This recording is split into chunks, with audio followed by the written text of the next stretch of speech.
Pinaalis si Lot sa Sodom. Sinabi ng dalawang anghel kay Lot, kung may mga anak ka pa, o mga manugang na lalaki, o mga kamag-anak sa lungsod na ito, isama mo silang lahat at umalis kayo rito, dahil lilipulin namin ang lungsod na ito.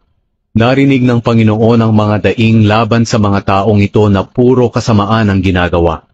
Kaya ipinadala niya kami para lipulin ang lungsod na ito. Kaya pinuntahan ni Lot ang mga magiging manugang niyang lalaki at sinabi, magmadali kayong umalis dito, dahil lilipulin na ng Panginoon ang lungsod na ito. Pero hindi sila naniwala, dahil akala nila'y nagbibiro lang si Lot. Nang magbubukang liwayway na, pinagmadali si Lot ng mga anghel na umalis sa lungsod.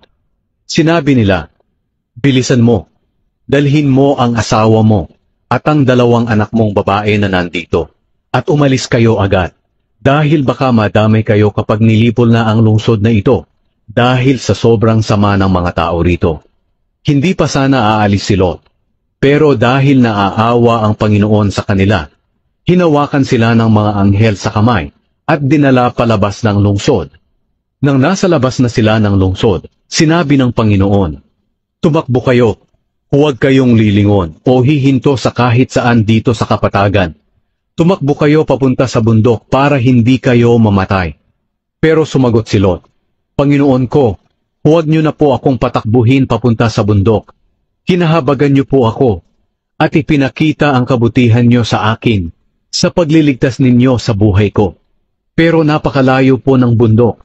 Baka maabutan ako ng sakuna at mamatay ako, bago makarating doon. Nakita niyo po ba ang maliit na bayang iyon sa unahan? Tiyak na mararating ko po iyon dahil malapit lang. Maaari po bang doon na lang ako pumunta sa maliit na bayang iyon para maligtas ako? Sumagot ang Panginoon, oo, payag ako sa kahilingan mo. Hindi ko lilipulin ang bayan na iyon. Sige, tumakbo na kayo roon, dahil wala pa akong gagawin hanggat hindi pa kayo nakakarating doon. Ang bayang iyon ay tinatawag na Zoar, dahil maliit ang bayang iyon.